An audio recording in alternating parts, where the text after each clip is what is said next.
Welcome back, everyone, to the Mom with Moms podcast. We are here in Red Bank on this. Now it's fall. Can't believe it's fall. It's just the time of 2024 Crazy. Has flown by, and I know I think I said this probably last year too, but I don't know. I don't know how this year is coming to a close. It's insane. Not close, all right. Like, actually, let's backtrack. Like, just 2 seconds. I have been much more mindful about like being present and not like fast tracking to the next like thing that we need to celebrate, and like always thinking 2 months ahead. And I think that's part of like being a business owner, because you're always like thinking ahead of like what you need to be like doing and selling and promoting and everything. But maybe just like living in September for like a second and it not be like, I don't know. It's hard.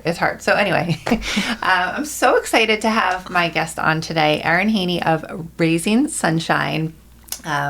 We have been working together through my events, and also I guess a little bit through the advertising through Mom with Moms. Yeah. From the very beginning of your business. So welcome. Thank you for joining. Thank you for having me. I'm super excited. Tell me where you're from.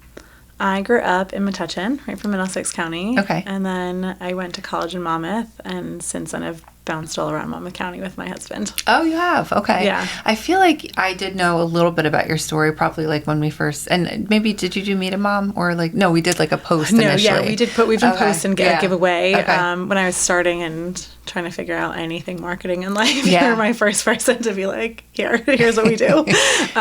So super appreciative for all of that. But yeah, after college, we went back we lived in Keysby, part of Woodbridge, for a minute. Okay. And then we both wound up working in Monmouth County, and we loved it here. So we were in Aberdeen for a little bit. And then we bought our house during the pandemic. So we looked in a lot of places, and eventually we just said, we will land anywhere. Yeah. And now it's gotten worse.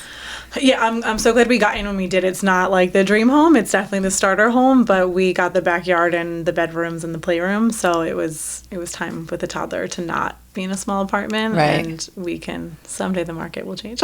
I don't know. I think it's starting. I hear like mumblings of it beginnings of a buyer's market, which I'm really hoping, because I need to move next summer. So, but that's a different conversation. We can both manifest that one. Next summer sounds great. Right? Yes. So what is your background? What you went to Monmouth, you said? Yeah. Okay. I have a degree in early childhood and special education. So I worked in public schools for about 10 years, mostly New Brunswick. Okay. I did my student teaching in Keansburg. I loved like the working with children that had like challenging backgrounds and just came from like not the most ideal environments. So I had lots of special ed experience and just children growing up in unfortunate situations. And that was like what I wanted to teach. Wow. And what was that like over the decade of teaching? Did you teach different grades, or? I taught preschool, and then I actually said no thanks to returning to my job one year in New Brunswick, and I left and went to a charter school in Patterson, which was to kindergarten, which was a truly wild adventure. I lasted 1 year, and then I said, New Brunswick, please take me back, and thankfully they did. Oh, interesting. But I wouldn't trade the year for anything, but I would never do it again either.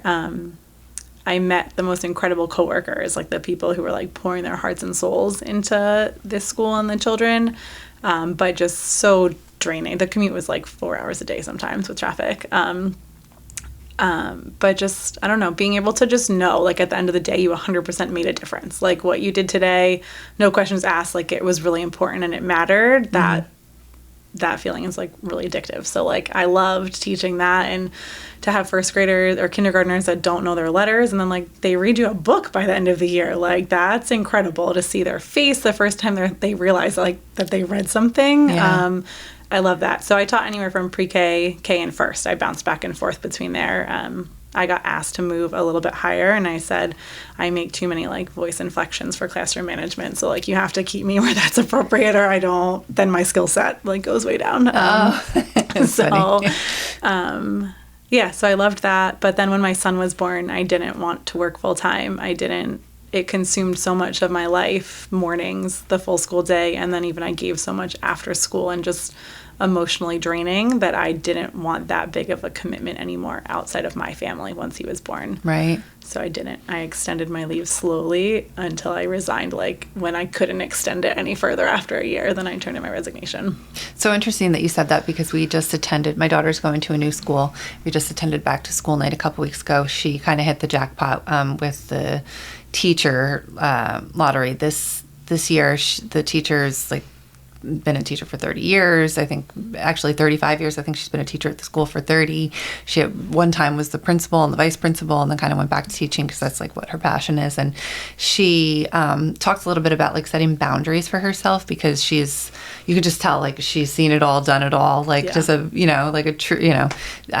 in the trenches, so to speak. And she'll answer emails, but really just during working hours. And at 3:00, she said she like turns off that hat and goes to watch her grandkids and does not, she said she does not give homework on the weekends and does not work on the weekends, and is like very committed to like just that, like, this is what I do and that's it. And I was like, that is a dream, Yeah. I mean, as business owners, we can't do that, but I think a lot of teachers can't, or don't do that.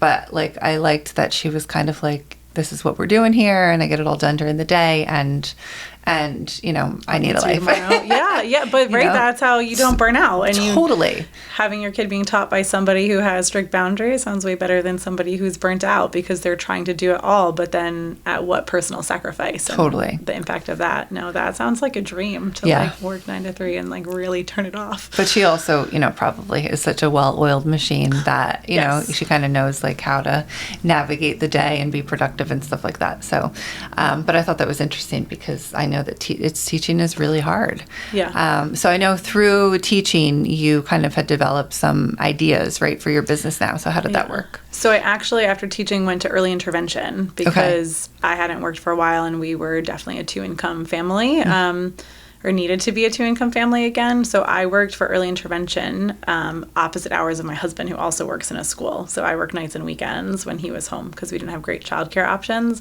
And during that time is really when I decided that there was such a need for kids 0 to 3 to have inclusive programming. There's lots of classes out there and lots of different toddler activities, but a lot of my clients at the time said that they didn't feel genuinely welcomed or accepted, and their kid, maybe they just felt like they stood out. Whether that was the intention of the program or not, I don't think it was for most of the places they intended, but that was how it felt as the caregiver of a child with severe developmental delays or other challenges. So I started brainstorming, like, what could we do that's genuinely, like, inclusive, that these families that I'm seeing, they could show up to and be like, it's okay. No matter what my kid does for the next hour, like, it's fine. Everybody here, like, no one's looking at me weird or things like that.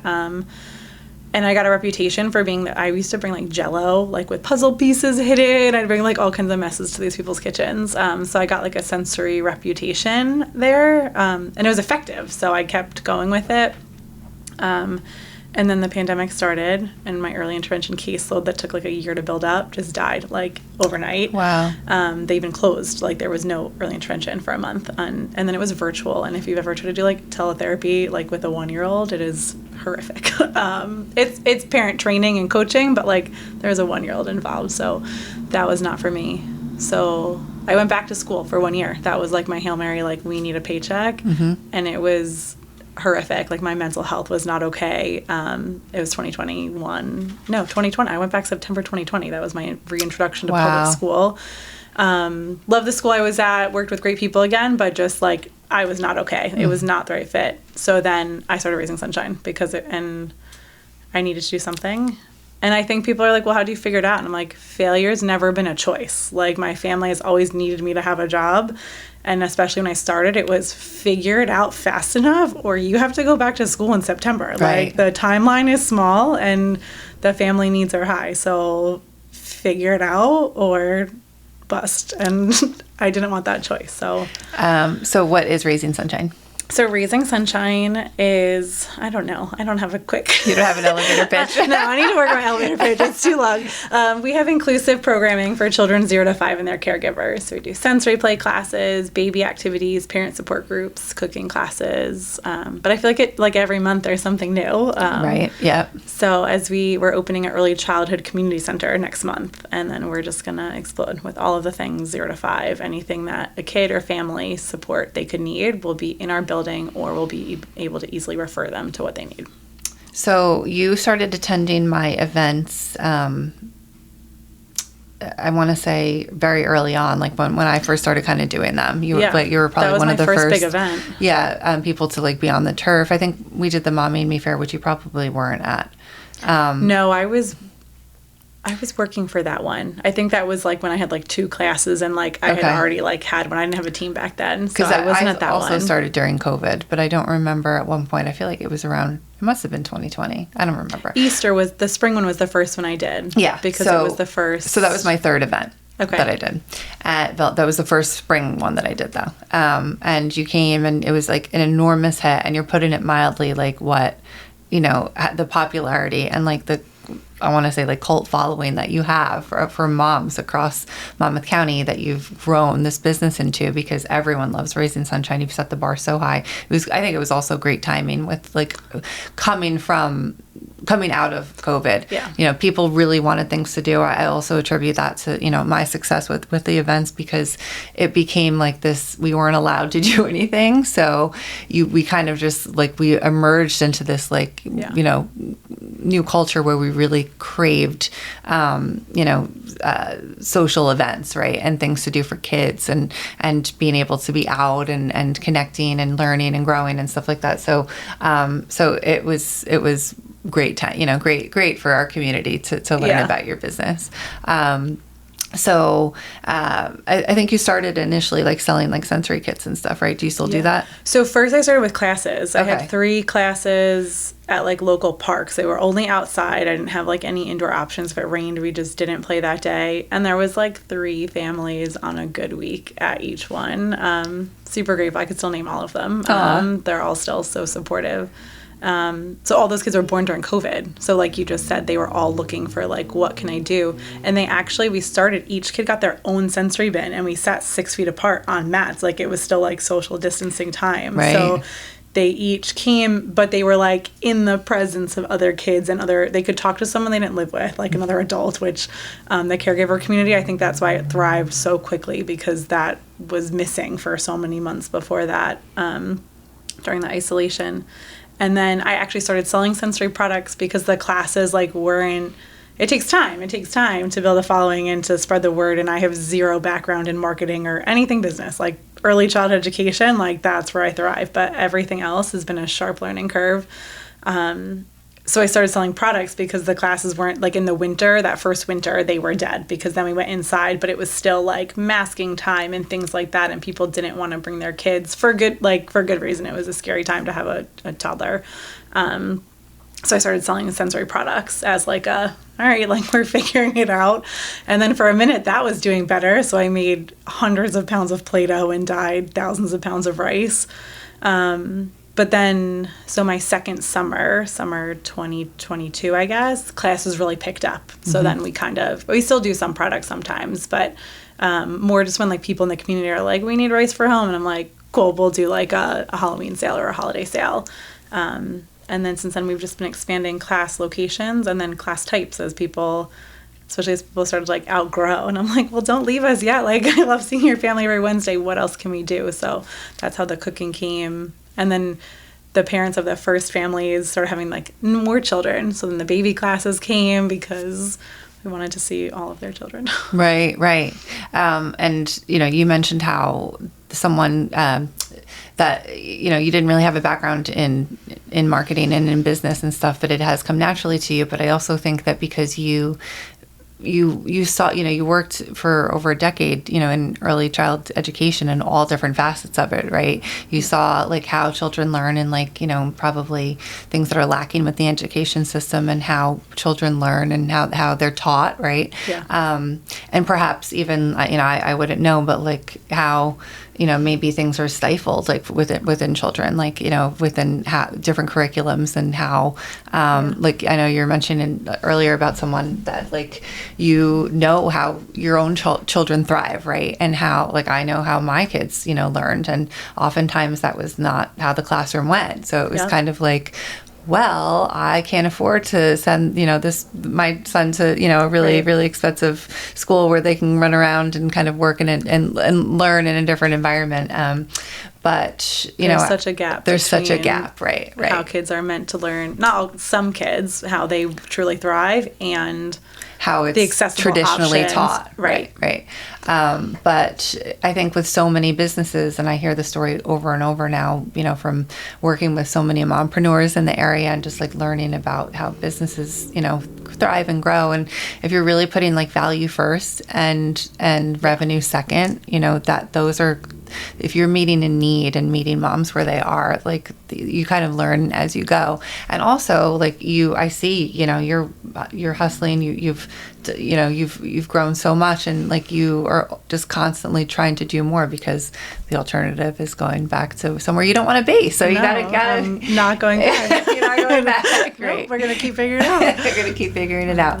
But you enjoy it, right? I do. I would love to hire someone to do like bookkeeping and like a lot of like admin things someday. Which honestly, I think in the next year, like all of those positions are not mine. I think that's something. I always say I'm glad I had no idea what being an entrepreneur would be like, because I don't think I would have taken the leap. I would have been like, I have to put in my 25 years and then I can do a different side job until I'm 65. And like I came from a family of teachers. Like that's just like the trajectory. Mm-hmm. I thought I'd casually work while my kid was at half day preschool, and like that would be it. And I had no idea how many hats I would wear.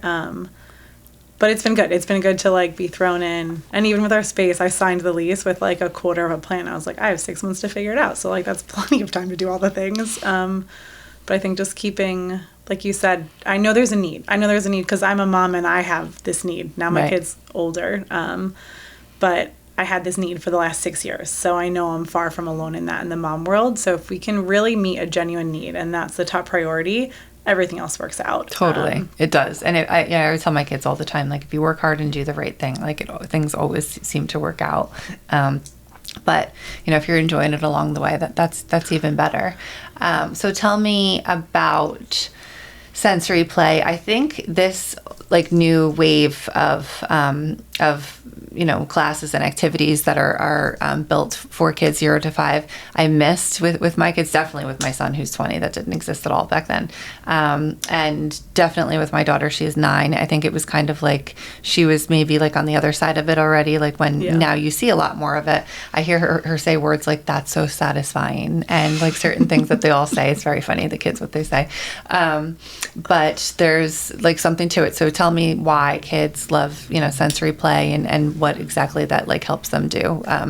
Helps them with just, for moms with little kids at home. So sensory play promotes all areas of development. It's great for developing language, receptive and expressive. It's good for their sensory systems, for sensory regulation. So even sometimes parents will say like, oh, my kid's not going to sit still. He like bounced off the walls. And I'm like, sometimes this is exactly what his sensory system needs, to not bounce off the walls for a minute. And a lot are pleasantly surprised with the attention span of toddlers when you give them a bunch of dyed rice. It's good for their cognitive development, for problem solving, early math skills with all the scooping and pouring. Fine motor tools are frequently combined with that. And then if you're doing it in a group play, the social skills, learning to just coexist with other toddlers in a shared space, is a really huge skill at that age that takes a lot of practice. Right. But sensory play is a fun and motivating way to, toddlers aren't meant to sit still and like have a lesson. They learn through play. Their brains are wired to learn through play. So it's a really fun and accessible way for them to hit all of their developmental needs while having fun and letting you enjoy a hot cup of coffee because they're like still for more than 2 minutes. Right. That's how I Heaven fell on in love. earth.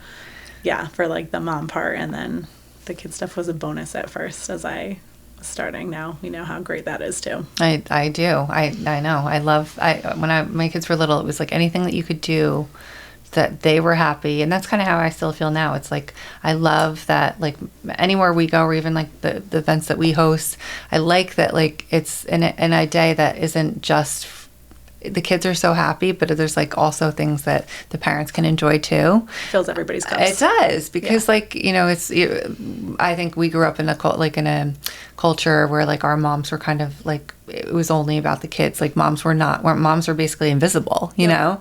And it's just not fair to us. So. No, mom's needs matters too. That's right. So tell me about the center. Where is it? And you're opening soon. Very exciting. Yeah, we're opening next month in Shrewsbury, right on Avenue at the Commons, behind Trader Joe's. So we're super excited to be, there's so many great small businesses right in that little neighborhood. And we're going to host all of our classes there. But then we have a new co-working program that I'm super excited about. This is what my child will be there. Yep. And parents can work in a co-working room, and we'll provide childcare in the room next door. So especially like mom entrepreneurs, like where you just need like an hour, but it's at a different time every day or every week. They can pick different hours week to week to fit their schedule. That's and be great. Flexible. And you don't have to worry about a sitter, like a college schedule that you have to schedule around it. Like we're open 9 to 5. So like whenever you need, like they'll have to tell us when they're coming. But I'm super excited for that. And I'm really hoping that, because it was designed by a mom small business owner, that's a lot of our clients, and we can really foster like the mom small business. I'll have to call you when we get all the mom small business owners to come do an event for us. And then we have an office that we're going to have a pediatric speech therapist, an OT, and we're looking for a pelvic PT, and we have a maternal mental health therapist. So like if you need a service as a mom, but you have nothing to do with your child, you can now go have your therapy, and we can watch your child. So wow. That's not a barrier to you getting if you need postpartum therapy, like you need therapy, and you need your 18-month-old to go like dump all the things, and someone else will clean them up. Like you need to just go focus on you for a minute. That's incredible. The logistics of actually, like, you know, there's a lot of like, I always say there's a lot of talk out there, right, about things that we need, right? But there's no action, right? There's not a lot of action in terms of accessibility to things, meaning like how, right, like it's nice, you know, now there's a lot more virtual therapy and stuff like that, but like, you know, back in the day it's like, oh, I'm gonna go to you know, oh, we need counseling.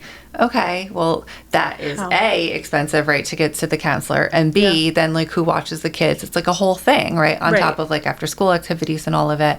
I saw an article recently, or maybe it was just something I was scrolling through, but it was a woman who opened a like a mechanic oil change facility, and you can go get blowouts and I think I saw that. Yeah. So like that's genius. You could get a manicure. I would take care of my car so much better.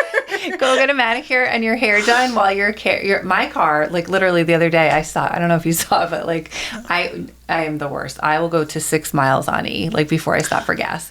I am the worst when it comes to Mine is good anything. for at least 15 miles once it says 0, like in case I test that out all the time. Yeah, it's fine. It doesn't run out. Over the summer, I don't even know why I was in the city. I don't remember now. I don't know. It was like, I don't know. I have the worst memory lately. I was leaving the city and I was on the GW with 5 miles. I was like, I might break down on the bridge. It's a dangerous game.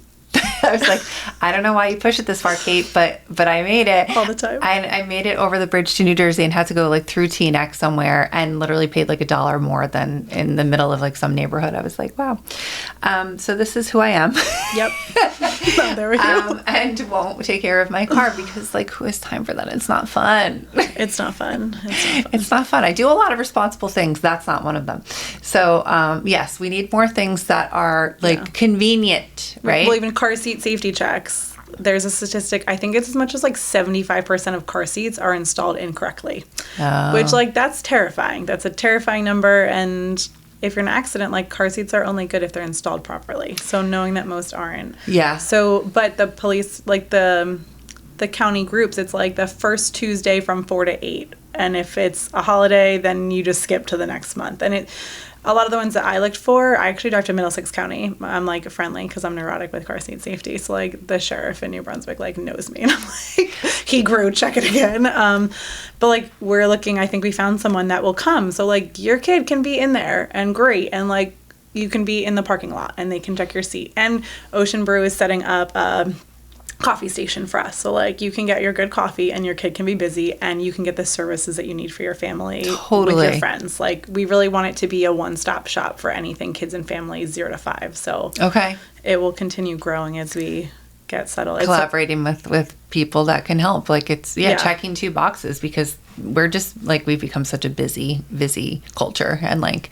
we are constantly going. So if I can like, you know, get one thing done and also like connect with someone else. And you saw your friends and your kid is happy, and not like toting your kid around to 10 things that like, oh, well, they had to sit through therapy and now they have to sit through this and now they have to because there's things I have to do. But like everyone's like, genuinely being right. Like they're not meant to be quiet. They're not supposed to be quiet. They're not going to be quiet. I know.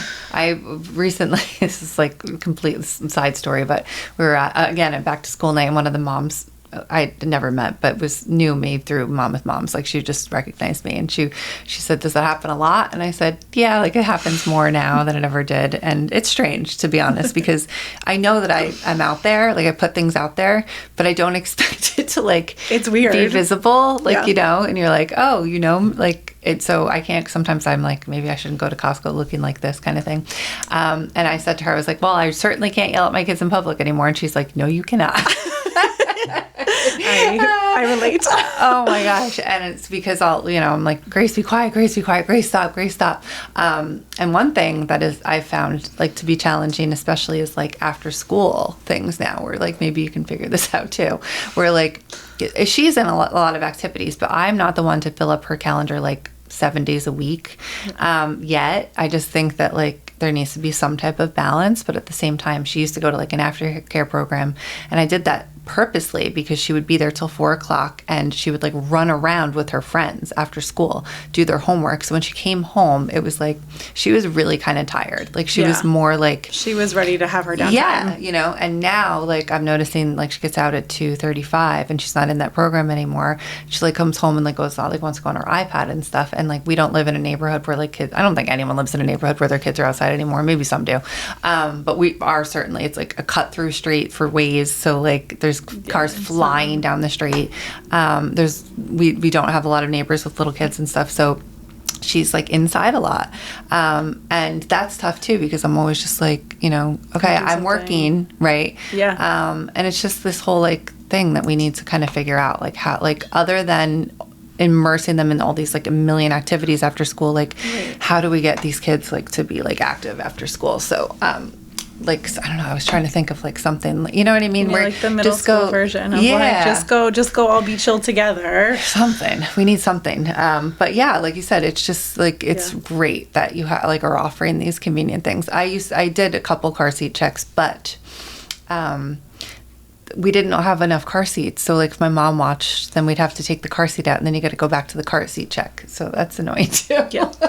So my son's grandparents just know that like I'm crazy, and if you don't have my mom, her car got flooded. She's at a retirement dinner, and 12 cars, just like it wasn't even a storm. Something weird happened on the street, and like they came out of this dinner to like flooded cars. So the car was totaled. The car seat in it, like the company said, like no, you can't use it anymore. It could have water, like mold inside. Fine. But she's like, our pickup from school 2 days a week. And I was like, all right, like I overnighted a car seat to your house, but like you have 48 hours to go get it checked. Like you can't go in it until you get it checked. So like, here's the list. And then like, don't take it out or you have to get it checked again. So I know that's not like the norm. That's like my mom anxiety. If I had to pick like a list of like top things, like car seats stress me out. So I feel better if they're checked, but even like wearing coats, like I didn't know that you can't wear a coat in the car seat until I don't know. I just either. Like saw something on Instagram, thankfully, like before my kid's first winter. But like, really, yeah, I didn't know that. Like my kids survived that, but yeah, I guess maybe they could fly out easily if the straps like aren't tight enough. Then if you like had impact, so even just a mom place to just be like, here's like people to like tell you the things that nobody tells you, or even just about like pregnancy and postpartum, like. Just like throw to the wolves. No one teaches you so many things. The things I've learned about my body in my 30s that I'm like, why did no one ever like teach? Like, why was this not like a topic in school? Or I know. I don't know. So there is a lot. Agreed. I learned just from that book, like when I had my son, there was no, I mean, we had internet, but not like we have now. And it was like what to expect when you're, that's it. That was it. That was all I knew. Which, like, that's a great starting point, but like, there's no like, no, there was no follow-up after that. Yeah. Yeah. No, we love, we had like a maternal mental health therapist just come one time, like just sit in the middle of baby group and like not put on a presentation. Like, she introduced herself, but like just be there. And like the questions that came up like 10 minutes later, like people will share deep stuff if you give them a safe place to like, I'm like, what should you not Google that you're Googling right now? Like, ask her instead. And same, I want to do that with a PT when the space opens and be like, just like the wildest, like nothing's off limits. Like, if you think it's wild, like write it down. I'll read it out loud. Like, yeah. But these are like trusted resources to ask your things, because the internet and Instagram and TikTok, like that is not not where to ask all of these important things. Right. But also someone needs to tell you, like, you need information about babies, kids, postpartum. There, we have the family healthcare series with Hackensack Meridian Children's Health. So we have a lot of providers that come on, and if you listen to the podcast a bunch, you know that we have, you know, everyone from gynecologists and OBs to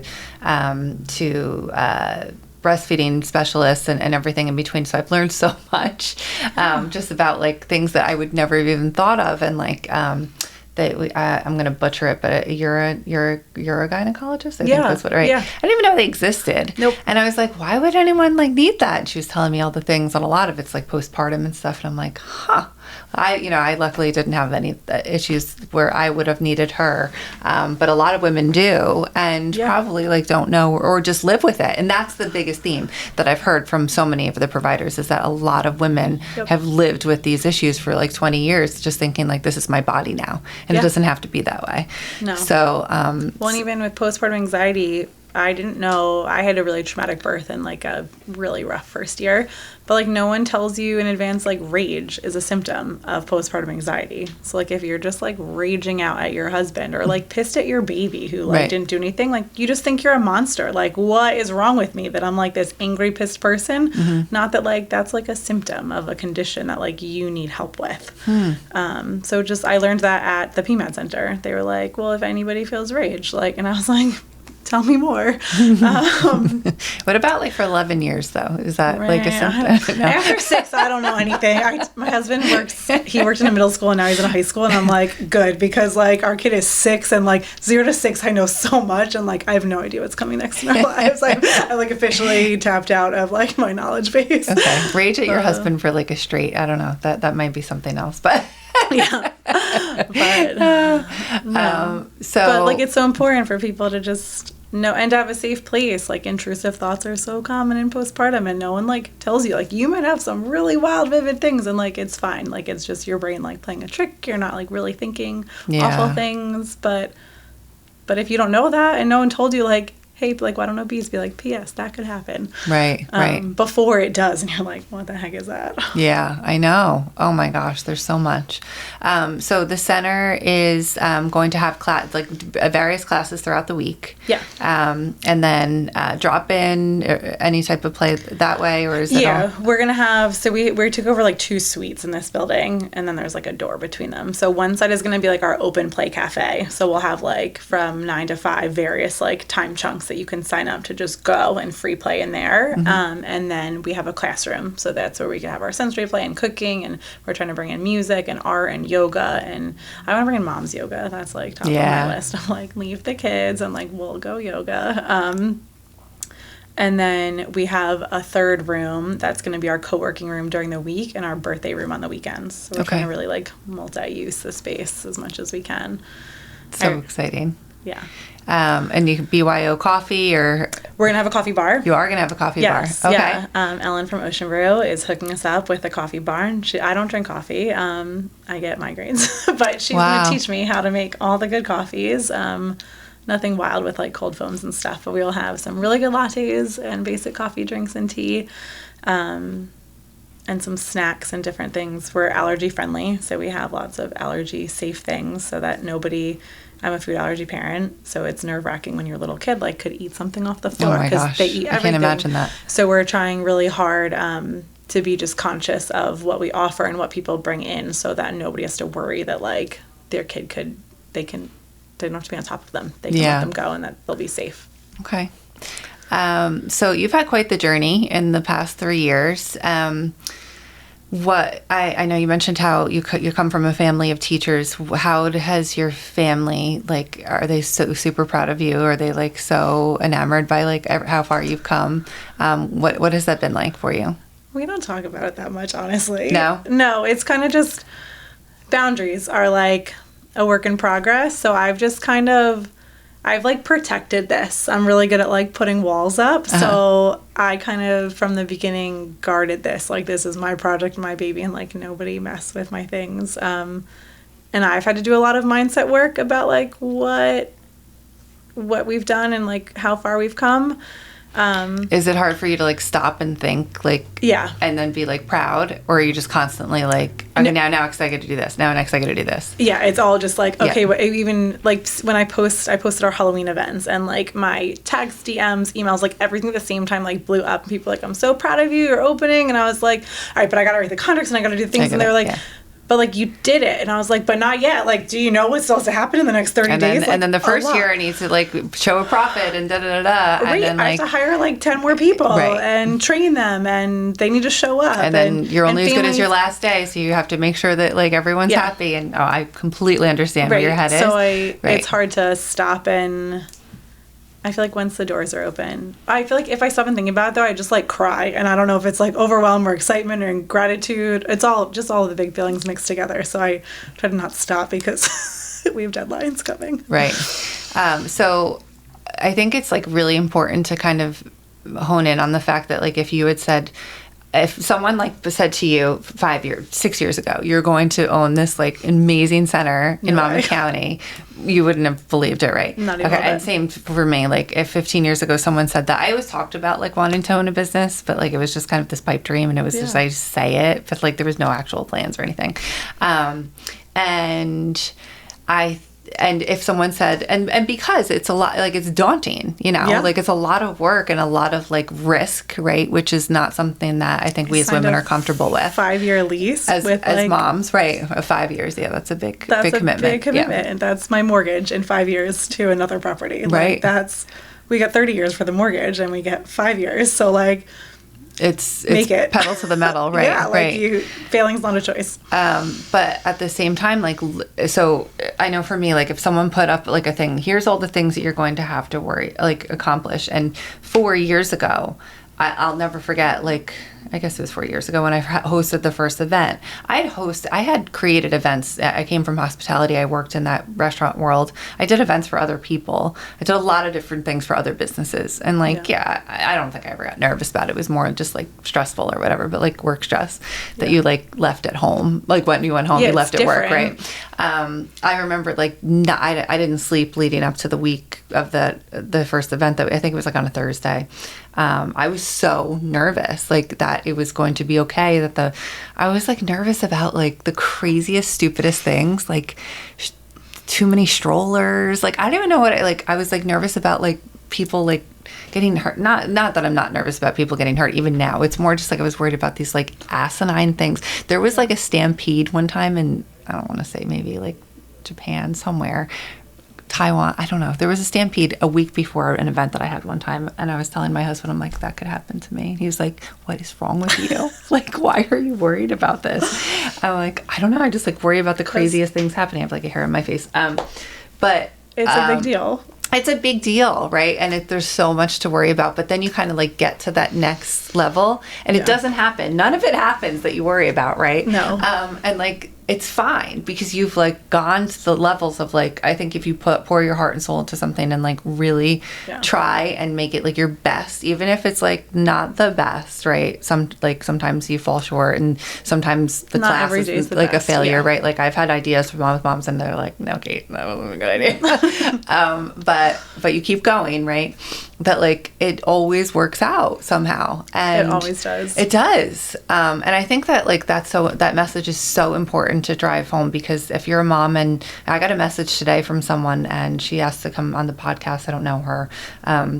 she said she attended the summit this past spring, and it like inspired her to start this business that she has started now. Amazing. And like that is literally why I had the summit, is because I wanted like moms to come and like believe in themselves and hear stories from women like you and women like that were on those panels and speakers and the vendors that were there. You know, not everyone has to become a mompreneur or business owner, and obviously that would make sense in the world, but but like believing in yourself to maybe apply for that next role, or believing in yourself enough to quit that job, right?